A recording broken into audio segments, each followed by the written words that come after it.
20 फरवरी से यूपी विधानसभा का बजट सत्र शुरू हो रहा है। इससे पहले आज लखनऊ में बैठकों का दौर शुरू होगा और लखनऊ में सर्वदलीय बैठक बुलाई गई है। बीजेपी विधायक दल की भी बैठक होगी, एसपी विधायक दल की बैठक भी होगी। इसके अलावा कार्य मंत्रणा की बैठक भी होने वाली है और इसी के साथ ही विधान भवन स्थित डिजिटल वेदिका का लोकार्पण भी किया जाएगा। तो 20 फरवरी से यूपी विधानसभा का बजट सत्र शुरू हो रहा है और 22 फरवरी को सरकार अपना बजट पेश करेगी। उससे पहले आज सर्वदलीय बैठक भी बुलाई गई है। इसके अलावा एसपी विधायक दल की भी आज बैठक होगी और बीजेपी विधायक दल की बैठक होने के बाद कार्य मंत्रणा की भी बैठक होगी। सर्वदलीय बैठक में किस तरह से बजट सत्र को चलाना है, किस तरह से सहयोग करना है, इसको लेकर चर्चा की जाएगी। और 22 फरवरी को यूपी का बजट पेश किया जाएगा। इसी बजट को लेकर डिप्टी सीएम ब्रजेश पाठक ने कहा कि बजट में सभी वर्गों का ध्यान रखा जाएगा। उन्होंने कहा कि चतुर्मुखी विकास वाला बजट इस बार होगा।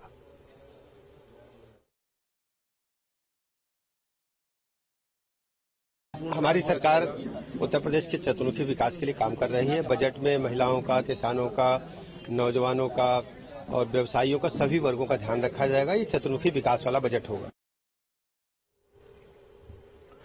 और इसी खबर पर तमाम सारी जानकारी के साथ में लखनऊ से संवाददाता निखिल हमारे साथ जुड़ गए। निखिल, 20 फरवरी से यूपी का बजट सत्र शुरू हो रहा है, उससे पहले आज सर्वदलीय बैठक बुलाई गई है।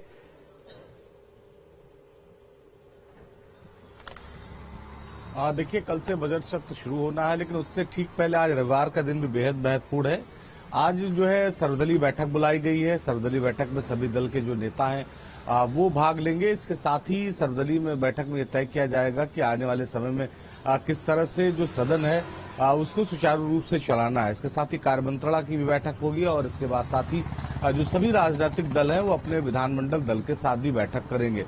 भारतीय जनता पार्टी भी बैठक करेगी, समाजवादी पार्टी भी बैठक करेगी और दूसरे दल भी बैठक करेंगे। इस बार का जो विधानसभा सत्र है वो बेहद अलग है। बजट पेश होगा 22 फरवरी को और इस दौरान ये देखा जाएगा कि जो बजट होगा वो आखिर किस तरह का होगा, चूंकि सरकार ने दावे किए कि इस बार का जो बजट होगा वो सभी वर्गों के लिए होगा।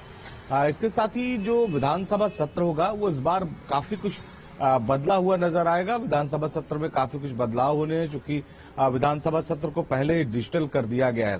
तो ऐसे में आने वाले समय में बहुत सारी ऐसी चुनौतियां देखने को मिली जिसके तहत जो काम करने का तरीका सदन में उसमें भी बदलाव हो सकता है। एक बात बहुत साफ तय कर ली गई है कि एक जो सबसे बेहतर काम करने वाला विधायक होगा उसे सम्मानित किया जाएगा सत्र में। और दूसरी बात यह कि जो प्रश्नों के उत्तरों में जो पहले समय लगता था वो अब सुबह 10 बजे ही लोगों को मिल जाएगा। यानी अगर किसी विधायक ने कोई सवाल पूछा तो उस विभाग से संबंधित मंत्री का जो जवाब होगा वो सुबह 10 बजे जैसे ही पटल खुलेगा वैसे ही उसे मिल जाएगा। तो उस पर दूसरे सवाल और तमाम जो उसके सवाल होंगे उस पर प्रतिक्रिया भी दे सकता है। तो सरल किस तरह से किया जाए सदन को, इस पर बात होगी। भाषा को लेकर भी एक जो है वो संशोधन होना है कि जो भाषा है सदन की उसे किस तरह से और जो है वो व्यवहारिक बनाया जाए, ताकि जो नए विधायक हैं, जो नए विधायक आते हैं सदन में, उन्हें काम करने में बहुत वक्त न लगे, उन्हें चीजों को समझने में बहुत वक्त न लगे।